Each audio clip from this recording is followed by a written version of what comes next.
Olá, queridas irmãs, queridos irmãos, com que alegria começamos mais um programa, O Espírito da Letra, analisando a obra de André Luiz, Espírito, escrita através do médium Francisco Cândido Xavier. Neste caso aqui, também através do médium Valdo Vieira. E nós já estamos há algumas semanas fazendo a abordagem de todos os capítulos. Agora, o programa de hoje vai trazer o capítulo 7, que vai nos trazer informações muito interessantes sobre a evolução e a hereditariedade. Aí nós vamos começar o primeiro subitem, o subtítulo, com um resumo que nós fazemos. Vamos ver o resumo na tela, então? O primeiro resumo fala sobre o princípio inteligente e a hereditariedade. Nós recordamos que quando começamos a estudar, lá no capítulo 3, nós vimos o conceito da mônada. Então, a mônada espiritual é aquela que faz o seu estágio inicial no reino mineral. Depois, evoluindo, ela passa a princípio espiritual. E ela atua nesta área no reino vegetal. Depois de ter evoluído no reino vegetal como princípio espiritual, ela evolui e se torna princípio inteligente, já fazendo estágio no reino animal. Olha que interessante.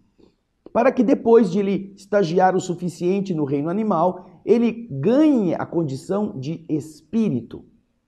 Então, o princípio inteligente migra com a evolução para tornar-se espírito.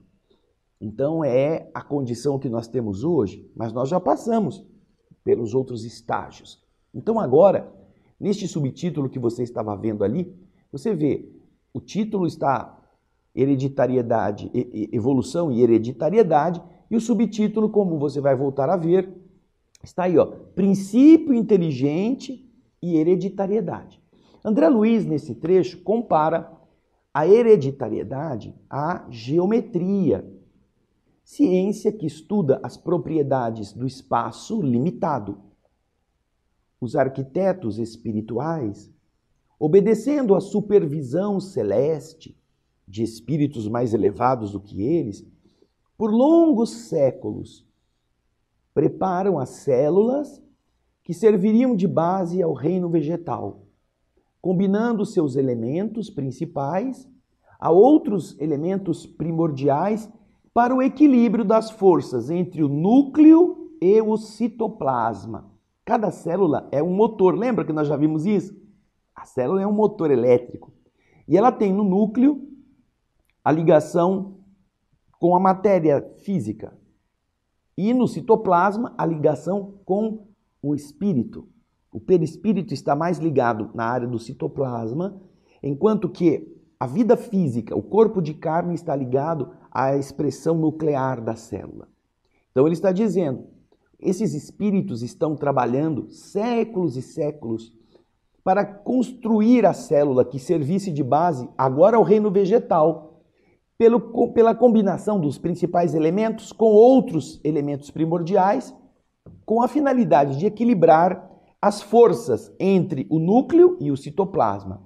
Isso permite que o princípio inteligente comece a se desenvolver, não só quanto ao corpo físico, mas também em relação ao corpo espiritual, surgindo assim as linhas básicas de ambos os corpos no reino vegetal para dar seguimento ao reino animal. Esse é o resumo deste primeiro subtítulo. E aí, já com base nessa primeira abordagem, nós vamos ler o texto e você vai acompanhar conosco nos slides. Nós vamos ler o texto que está escrito aqui no livro, logo na primeira parte. Vamos lá? Veja aí, ó. Evolução e hereditariedade. O princípio inteligente e a hereditariedade. Diz André Luiz, referindo-nos à lei da hereditariedade, é inevitável, de certo modo, recordar a geometria para simplificar-lhe os conceitos. Para você simplificar os conceitos da hereditariedade, ele vai recorrer à geometria. A geometria é a ciência na matemática que estuda esta relação dos corpos.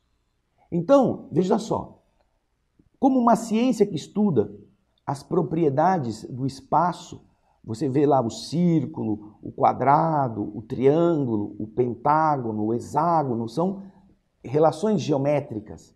Com base nessa ciência que dá essa estruturação das formas, vamos encontrar, diz André Luiz, vamos encontrar a hereditariedade como lei que define a vida, circunscrita à forma em que se externa. Então, a hereditariedade seria a lei da geometria que produz a forma em que a vida vai se externar. Ora a forma vegetal, ora a forma animal, a forma mineral. Então, a geometria estaria sendo usada como uma comparação com a hereditariedade. Aí ele continua dizendo, só a inteligência, o princípio inteligente, a inteligência consegue traçar linhas inteligentes.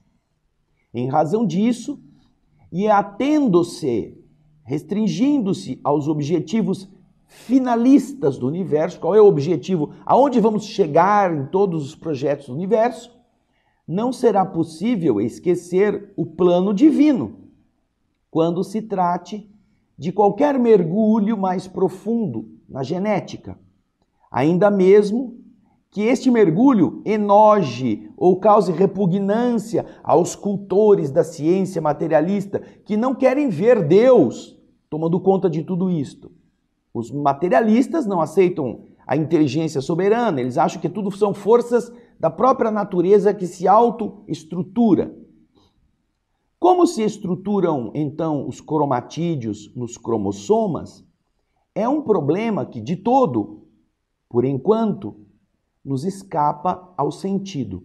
Mas sabemos que os arquitetos espirituais, entrosados a essa supervisão celeste, gastaram longos séculos preparando as células que serviriam de base ao reino vegetal, combinando as proteínas do núcleo e as glúcides e a outros elementos primordiais, a fim de que se estabelecessem um nível seguro de forças constantes entre a bagagem do núcleo e o citoplasma, e o conteúdo do citoplasma, fazendo essa energia ficar em equilíbrio entre as duas partes, com a combinação, como nós já vimos no resumo.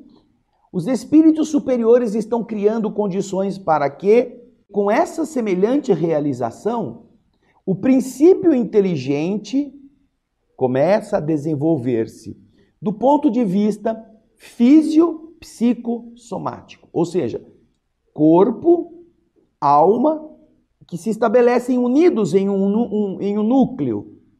Então, a definição físio-psicossomático quer dizer corpo físico e corpo espiritual.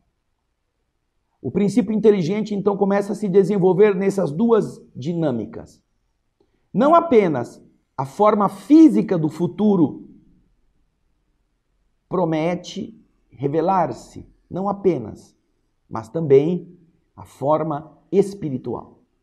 E aí ele continua concluindo que esse trabalho para dar ao princípio inteligente essas condições vai permitir que, além do corpo físico, ele também desenvolva esse corpo espiritual. Então você vê que é basicamente o que nós colocamos no nosso resumo.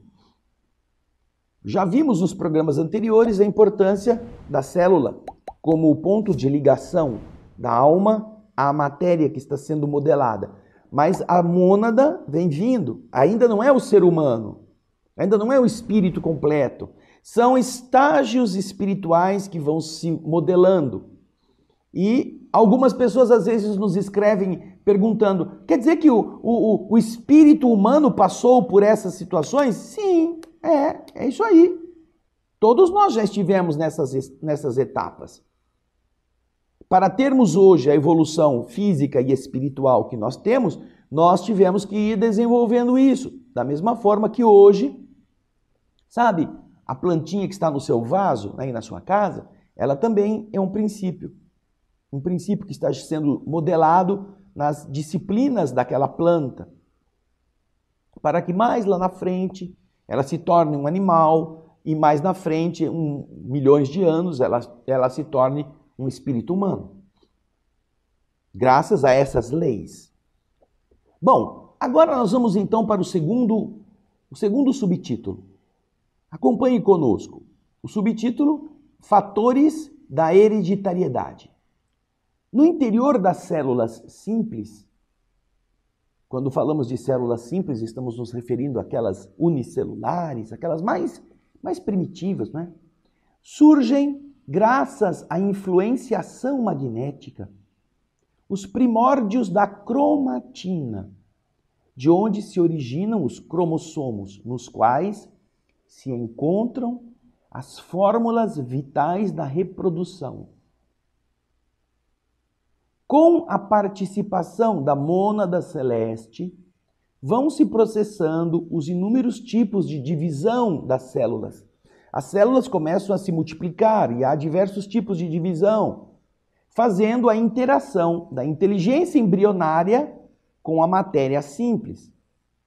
Desenvolvem-se e aperfeiçoam-se lentamente múltiplos tipos de divisão celular sob os cuidados dos construtores divinos, que atuam no centro nuclear para manter a união das forças físicas e espirituais.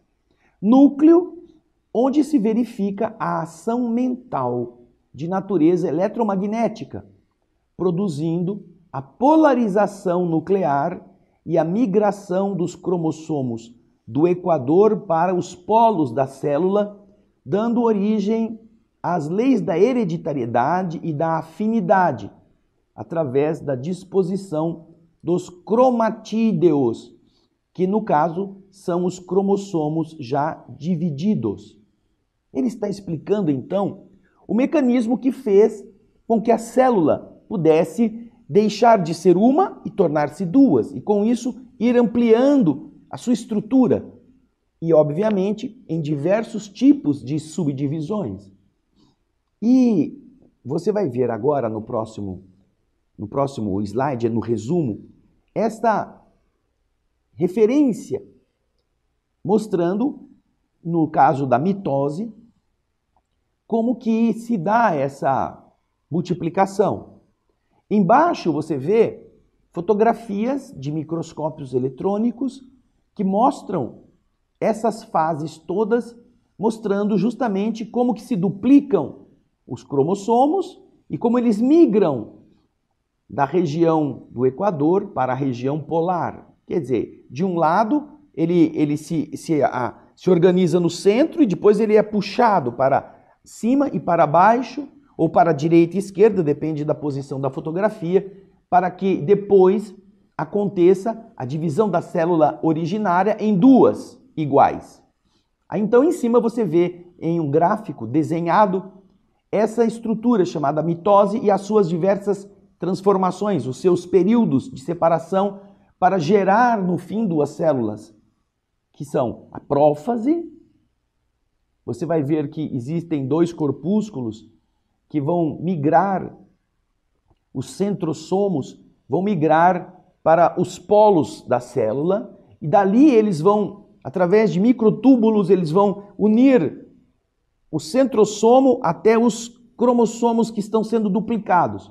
Então ali nós temos a prófase, os cromossomos começam a se duplicar, a metáfase, depois a anáfase, quando os microtúbulos já estão conectados com a parte central dos cromossomos duplicados e eles começam a ser puxados para as bordas. A telófase, quando se cria de novo uma estrutura em volta dos cromossomos agora já separados, como se fosse a capa do núcleo da célula, onde estão os cromossomos. E, por fim, a citocinese, que é a divisão dessas duas para que elas fiquem independentes uma da outra. São estas etapas da divisão celular, que se em cima estão desenhadas, embaixo estão filmadas, fotografadas em microscópio. Uma representação bastante fiel. Então você vê que o que André Luiz está falando é que todo este processo ele é impulsionado pela ação espiritual, utilizando-se dessas influências magnéticas.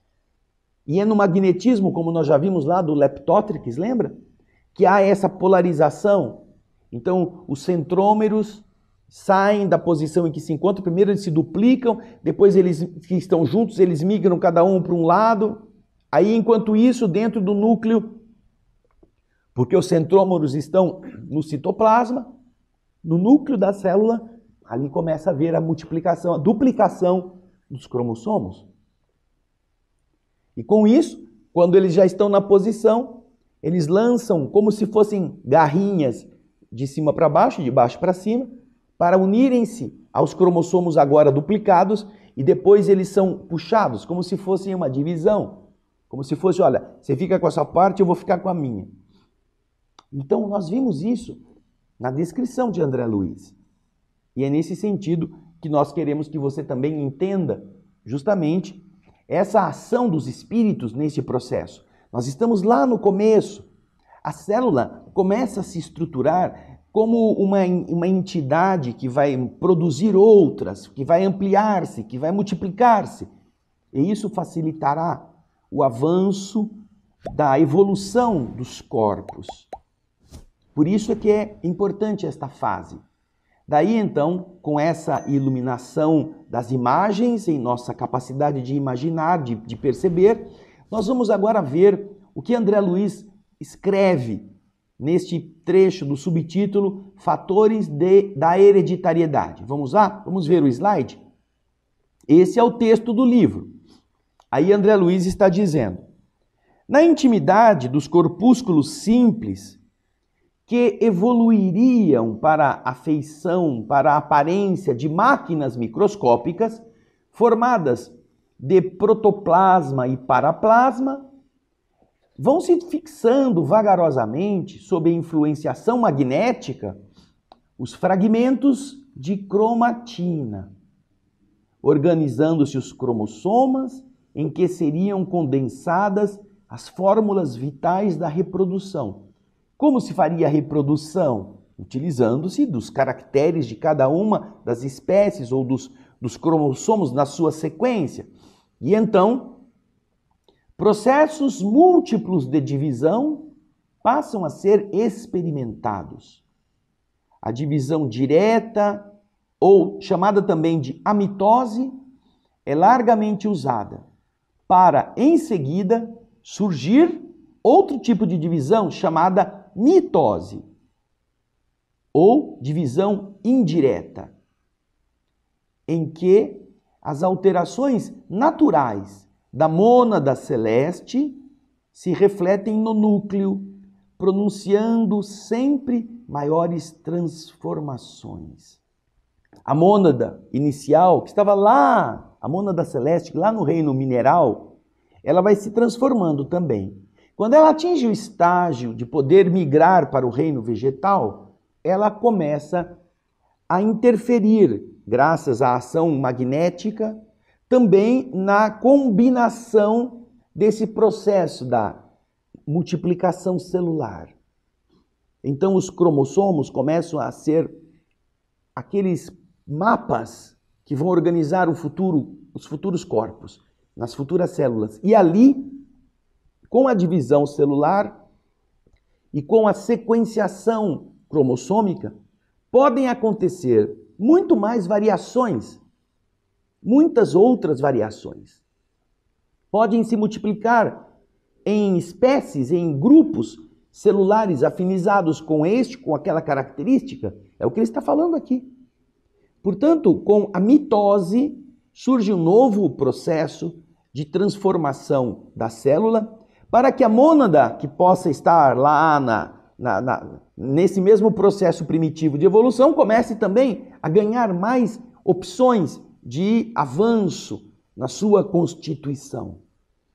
E aí ela passa a ser o princípio espiritual, utilizando-se do reino vegetal para poder ir também evoluindo. Mas vamos continuar no slide, veja aí. Lentamente, os cromossomas adquirem a sua apresentação peculiar. E aí ele vai explicar como que se dá a mitose, com as transformações do cromossomo internamente. E ele cita aqui a sua apresentação peculiar em forma de ponto, alça, bastonete, bengala. E a evolução que ele diz respeito na divisão do núcleo celular, chamada de cariocinese. O núcleo tem que se dividir, porque é no núcleo que está a mensagem de como será a mudança das células futuras, como serão as subdivisões. Então, a cariocinese, que é a divisão do caroço, a divisão do núcleo, vai permitir que os cromossomos possam ser compartilhados com as outras células daí decorrentes. E aí ele cita essa cariocinese que acontece desde a prófase até a telófase e merece a melhor atenção dos construtores divinos, que através do centro celular mantém a junção das forças físicas e espirituais.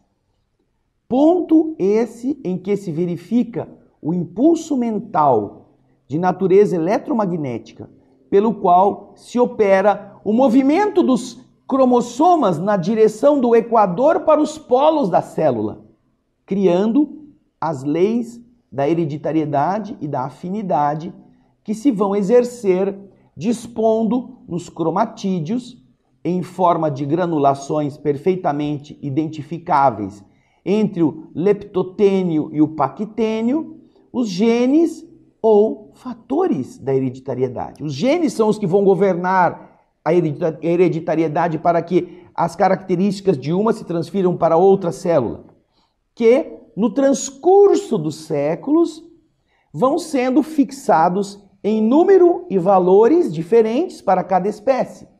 Olha que interessante. Números e valores diferentes para cada espécie. E é aí que surgem as diferenciações e as modificações que dão origem a caminhos diversos na multiplicidade dessas raças, dessas espécies de plantas, por exemplo. Justamente porque os genes vão sendo combinados, são sendo recombinados em cada uma dessas formas e vão sofrendo as chamadas mutações naturais. Olha que interessante. Isso é uma forma de produzir novos corpos para que aquela mônada, que antigamente era a mônada espiritual, que vivia nos minerais, possa evoluir agora para o chamado princípio espiritual. É um começo, não é o espírito, não é a inteligência, mas é o começo de um princípio, o princípio de um que vai ser no futuro um espírito. E é a célula base, essa que vai ser agora modificada para que ela possa produzir novas células com as indicações, um mapa, como vão ser as próximas gerações, que vai permitir toda uma variante com base na ação mental, sejam dos construtores, seja da própria influenciação desta mônada, deste princípio espiritual, que começa também a ligar-se de forma magnética àquele núcleo pequenino e dar o seu impulso para que ele também se estabeleça. Muito interessante. Mas nós temos o outro subtítulo. Aí você vem, arquivos dos reflexos condicionados. Através, então, do processo de nascimento, morte, experiência e renascimento, nos dois lados da vida, a mônada vai evoluindo no reino vegetal. Primeiramente, através da reprodução sem o sexo, sem a troca sexual. Depois, entrando na fase dos flagelados, o Leptothrix, lembram dele? Ela vai subindo gradualmente na escala animal, modelando o próprio corpo espiritual em formas mais complexas, graças à constituição do sistema nervoso, responsável por ser a sede dos instintos superiores e capaz de arquivar os reflexos condicionados. Então você vê que primeiro vai haver a reprodução sem a troca sexual no reino vegetal. Depois ela começa a migrar para o reino animal quando surge o Leptothrix, vocês se lembram do programa anterior, e que graças à sua ligação com o ferro, a polarização, a sua necessidade de entrosar-se com outros para poder se sentir atraído, começa a nascer a reprodução sexuada. E com isso, esse princípio vai se tornando cada vez mais complexo, migrando cada vez mais para estágios de avanço, tanto na matéria, no corpo mais complexo, quanto na alma. E é justamente quando surgem essas linhas neuronais ou nevrálgicas dos princípios ligados a essa capacidade de acumular experiências e de reter informações, que nós vamos começar a ter esta sede, como ele disse aqui, esta forma esse embrião do sistema nervoso, onde ficam arquivadas essas experiências, os instintos superiores, justamente quando há essa polarização. Olha só que interessante. Isso vai poder ser depois multiplicado em corpos futuros, também através da polarização que o perispírito começa a ter. E agora, então, a gente vai ver o que André Luiz falou, porque até aqui eu é que resumi. Agora a gente vai ver o outro André Luiz, como é que ele explicou isso. Vamos lá. Arquivos dos reflexos condicionados. Através dos estágios nascimento, experiência, morte, experiência e renascimento, você vê que tem sempre acúmulos de aprendizado em que você nasce e aprende, depois você morre e aprende, depois você renasce e aprende, fazendo com que de um lado e de outro da vida o indivíduo vai estagiando. Você vê aí, ó, através desses estágios, nos planos físico e extrafísico, as crisálidas, casulos de consciência, as mônadas, dentro do princípio de repetição, respiram sob o sol como seres autótrofos no reino vegetal, os seres que produzem o próprio alimento, onde as células, nas espécies variadas em que se aglutinam, em que se juntam, se reproduzem de modo absolutamente semelhante. Então não há mudanças na maneira de reprodução no reino vegetal. Nesse domínio, o princípio inteligente, servindo-se da herança e por intermédio das experiências infinitamente recapituladas, ele vai se habilitando a se diferenciar nos flagelados, os que têm flagelos, os que têm rabinhos, subindo progressivamente a uma diferenciação maior na escala animal, onde o corpo espiritual, com aquela aparência da forma inicial do ser humano, a protoforma humana, já oferece modelos, moldes mais complexos, diante das reações do sistema nervoso. Já um sistema que vai sendo modelado à medida em que ele deixa o reino vegetal e começa a migrar para o reino animal. Esse sistema nervoso, ele é a sede dos instintos superiores, com a faculdade de arquivar os reflexos condicionados.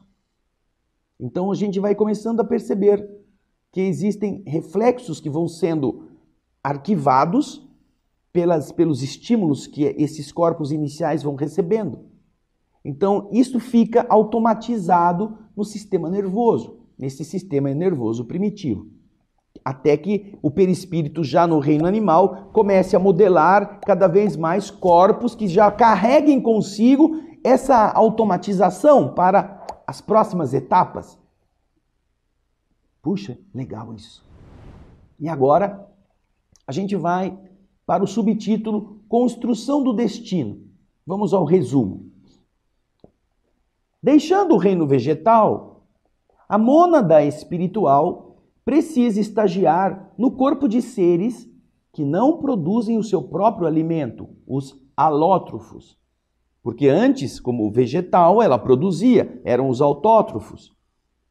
Precisando se manter, porque ela vai ter que comer, com matérias orgânicas já prontas, vindas de fora.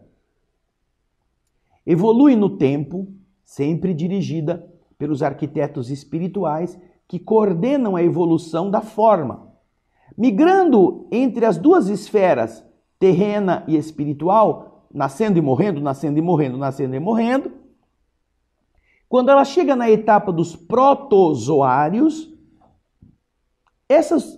esse corpinho começa a produzir algumas organelas, chamadas de vacúolos, pequenos embriões de órgãos internos nestes seres unicelulares, os protozoários, que vão garantir o seu equilíbrio químico através de membranas semipermeáveis que você pode trocar os conteúdos com o meio externo e também vão lhe garantir o processo de digestão. Os protozoários então já começam a ter organelas, não é mais um citoplasma e um núcleo. E você vai ver na imagem a seguir essa referência. Vamos lá. Olha aí, ó. No caso aqui você está vendo um protozoário. Você vê um paramécio, que parece um sapatinho, um chinelo, tá vendo? Ele tem a parte de movimento, que são esses cílios. Ele nada com esses cílios, ou seja, ele tem um impulso elétrico que o leva para lá e para cá. Ele tem os núcleos onde estão as orientações genéticas. Ele começa a ter ali ó, um embrião de boca, uma faringe chamada de citofaringe, como uma espécie de faringe da célula. Ele tem um sulco oral por onde, a princípio, ele vai absorver a comida. Ele tem vacúolos contráteis, vacúolos digestórios, que são embriões de sistemas digestivos. E aí, embriões de outros tipos de sistemas que vão se desenvolver nos animais mais avançados. Estes são unicelulares, eles só têm essa estrutura. É uma célula única, mas eles já estão no reino zoa, o reino animal.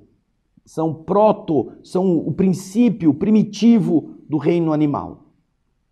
E agora, na sequência, continuando o mesmo subtítulo, ele vai falar dos pluricelulares, os metazoários. Ali à esquerda você vê quem são os metazoários.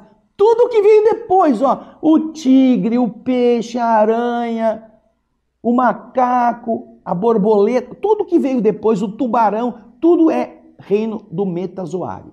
Então ele está dizendo, em uma etapa mais avançada, o corpo já possui aparelhos e sistemas com órgãos formados de tecidos e compostos por células que se multiplicam de forma diferente em cada uma destas áreas, levando-a por diversas metamorfoses até o reino hominal, onde os gametas, já consolidados, já estruturados e especializados, dominam o aparelho de reprodução específicos para o homem e para a mulher.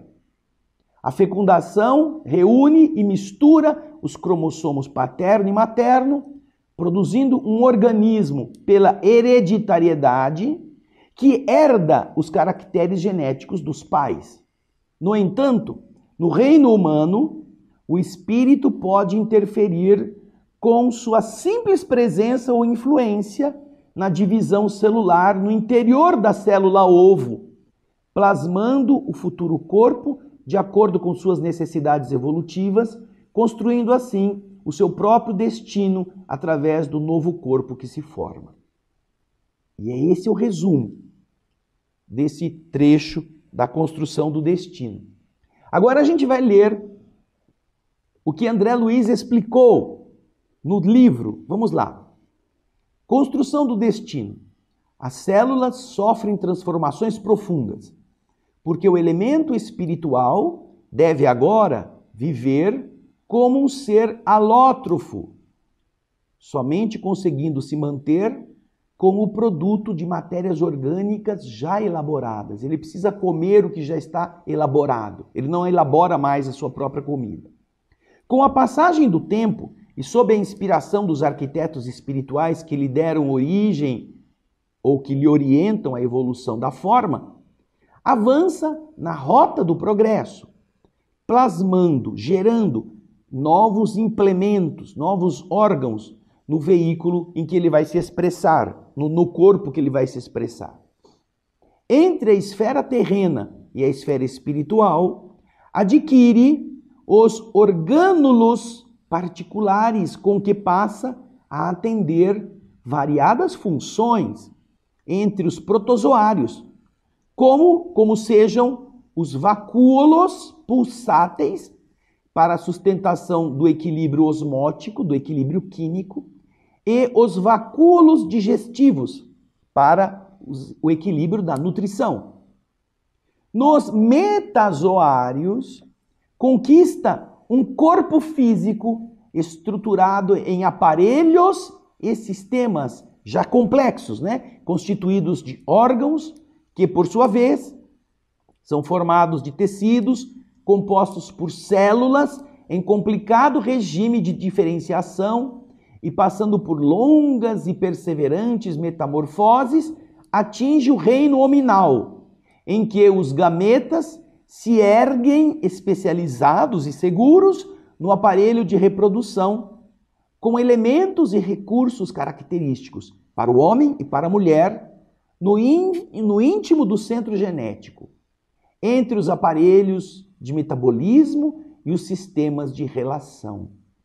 No ato da fecundação, reúnem-se os pronúcleos masculino e feminino, mesclando as unidades cromossômicas paternas e maternas, a fim de que o organismo, obedecendo à repetição na lei da hereditariedade, se desenvolva dentro dos caracteres genéticos daquele que descende, de onde ele veio. Mas, agora, no reino humano, o espírito, entregue ao comando da própria vontade, determina, com a simples presença ou influência no campo materno, os mais complexos fenômenos endomitóticos no interior do ovo, edificando as bases de seu próprio destino no estágio da existência cujo início o berço assinala. Tudo isso é o que André Luiz está explicando.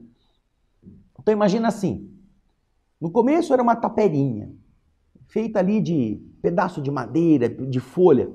Depois ele vai organizando-se de uma outra maneira. Aquela taperinha que só tinha um cômodo, agora precisa ter uma salinha, um quartinho, um banheirinho ou uma cozinha. Ele vai ampliando, até que com o passar do tempo as necessidades se tornam tão maiores e ele vai se capacitando cada vez mais, que no fim ele constrói um sobrado, depois constrói um prédio, depois constrói um condomínio que tem esgoto, que tem coleta de lixo, que tem fornecimento de água, que tem área de lazer, piscina aquecida, que tem energia solar, que tem todos os requisitos, como elevador para ir lá para cima, que é um corpo humano já consolidado. E é essa explicação que ele está dando nesta primeira parte do capítulo. Então, coisas boas, coisas legais que a gente vai continuar acompanhando para terminarmos o capítulo na próxima semana. Então eu espero você, aguardo que você possa ter entendido e absorvido muitos desses ensinamentos, e para aquilo que você ainda ficou em dúvida, pode pesquisar, que é muito interessante, que a gente vá em busca de mais informações, tá bom? Obrigado pela sua audiência, obrigado pelo seu carinho. Nós vamos esperar você no programa da semana que vem, onde vamos terminar o capítulo 7º. E desejamos que, se você puder nos dizer se está indo bem, se essa maneira de fazermos a divisão em resumo está ajudando você para entender o que André Luiz está dizendo, você nos escreva, dê o seu joinha, compartilhe com seus amigos, dê a sua opinião, nos avise, porque assim a gente melhora, tá bom? Na próxima semana eu espero você para terminar o capítulo 7. Obrigado pela audiência, até lá e muita paz!